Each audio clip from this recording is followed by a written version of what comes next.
Well, hello there, Retro PC Durham. It's Chris here with another video. We've got a PC parts unboxing. This is a driveway edition. Had some donations here that were put in the garage for a couple of days after picking them up, and figured might as well do the video here. Hopefully it doesn't start raining in the middle of this recording. So let's get right to it. First up, let's take a look at this machine here. We've got a HP Pavilion. This is what model is this? This is a Pavilion A6030N AMD Live. So this is an Athlon 64X2, so a dual-core processor-based machine. Should be something that we can convert into a low-end Windows 10 machine. Unscrew. Thank you. Captive screws are always great for quickly opening up. Looks like a complete system. The original user's hard drive is on there, so I'm going to have to make sure they're completely wipe that so none of their user data is on there. It looks like we have 4 DIMM slots, so the memory that's installed in here is a pair of 1 gig DIMMs, so 2 gig of RAM, but it's got 4 DIMM slots, so we should be able to get 4 gig of memory installed in here. And if the onboard video is terrible, we might be able to do something, because we do have a PCIe slot in here to be able to add a GPU if needed. I, as usual, don't have a very good supply of GPUs. One, because they don't get donated very often, and two, the ones that I do have won't run in Windows 10 with Windows 10 drivers, so there's really not much point in installing them in a machine when you can just use the onboard video. So I put this one here. Second up, we've got this monitor here. We've got a Samsung. It's a SyncMaster 940BW. It's in pretty good condition, although the back panel here, as you can see, is taped on, so I think I might just get rid of the back panel here completely if it won't stay on properly, because the tape is a little bit yucky. So move this out of the way here as well. Okay, let's take a look. We got here a couple boxes. So we've got a laptop here. This is a big chonker laptop. I'm expecting this is going to be like a 2005-ish media center type laptop. I'm not even sure what brand this is. Is this a Gateway maybe? Yeah, a Gateway. It's a Gateway PC, a model M675PRR. It came with XP Home Edition. I'm expecting this has probably got, if it's got a dual-core processor in it, no it doesn't. It's got an Intel Pentium 4 processor in it, so probably this is going to be a machine that's not going to run Windows 10, but it's got a big screen. Check out the size of that. What is that, a 15.6? Maybe even bigger?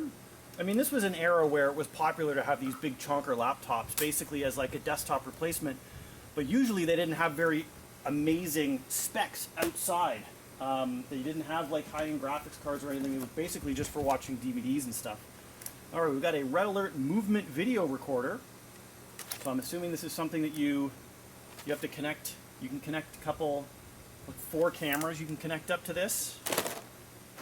We've got some door window alarm. Okay, I don't know what that's all about. We have an Acer Aspire. Oh, this is one of these little mini. I've had a Gateway version, I think. I'm not sure if it was this exact model, but I had a Gateway version of this style of machine. I think it was the Cav 20, and this is the Cav 10. And Acer made them for Gateway, or owned Gateway at the time. So it's a little mini PC. It's got an Atom processor. This will run Windows 10, but if I remember correctly, the like maximum memory you can get on one of these things is like 1 or 2 gig. So it's really, between the really low-end, weak processor and the low amount of memory you can use, they're not great. But it could be something. At least if it, I mean, we can do a Windows XP build, I guess, maybe. But, you know, we want to do Windows 10 to be able to donate it. We've got a printer here. Got an HP PSC 1210 all-in-one that really doesn't have any use. You tell me, for those of you watching on the YouTube at home, what do you do with old inkjet-based printers? Because I find that there's really no use for these. Once they're, you know, had their time and they've been replaced, they've got to go for recycling, because there's really not much second life you can get out of them. All right, we've got a Smart Drive USB 2.0 high-speed storage device. so this is a 3.5-inch mobile drive. I do not know what the capacity of this is. There's nothing on here that says, but I'm assuming it's probably less than a terabyte based on the age and the type of USB that it's using. We've got a pair of speakers here, no name brand, Velcro on the bottom to hold them, I guess, on the desk that they're on. So those are helpful to have. We've got a little cart here for your computer cart. It doesn't have, does it? Yes, it does have locking wheels.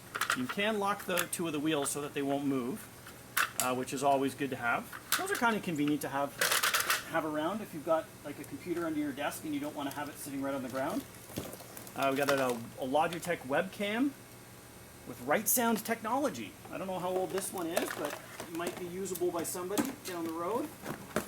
We've got an APC 2.0 hub, a powered hub. Look at that. You don't see those at all. Power bricks. What else do we got here? We got an unopened Office, Home, and Studio 2010 product keycard, no disc inside. I should send this to MJD. I should mail this to MJD. If he can add this to his collection of Microsoft stuff. PC Elite Suite 2.4. Whoa! Imagine the time when you could like throw bloatware like in the box with your computer, and people would actually like want to reinstall it. There's our user's guide for our Gateway 400 notebook. Wow! So the person with this big chunker laptop kept the user manual, and they even like tagged certain pages to remember, like, oh, I want to remember what my system key combinations are. They probably had this on their desk, changing the power scheme. That was important to them. I got to remember how to access your Gateway dial-up server. All right, what else is in here? We got our QuickCam software and a ADSL modem router manual and drivers. I don't see an ADSL modem in here, so that one must not have made it through the donation. Okay, let's check the next one here. We got a keyboard here, this nice HP PS2 keyboard, but at least it's in good shape. And then we've got a wireless keyboard here that has batteries, but I don't see a dongle, so unless it's Bluetooth, we may not be able to use this. All right, we got another printer here. This one's a DeskJet 1510.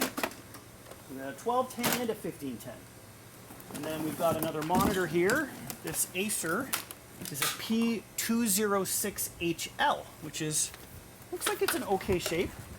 It's got VGA and DVI, so that'll be usable in a donation machine for sure, as long as it works.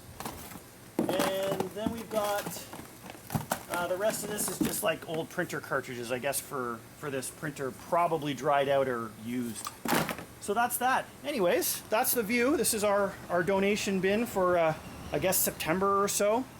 We've got a computer that maybe will be able to run Windows 10. We've got 2 laptops that probably aren't going to be worth donating. 2 monitors that we'll be able to use with donation machines, which I do have donation machines in the lineup to go with. So you may see these monitors again soon. And then a couple keyboards and speakers and stuff. All in all, a pretty good donation, I think, is all right. Keeping me busy here as we continue down our path of trying to find machines that we can donate and looking to keep myself busy. As always, I hope you are staying safe and healthy, and we will catch you in the next one. There's my thumb.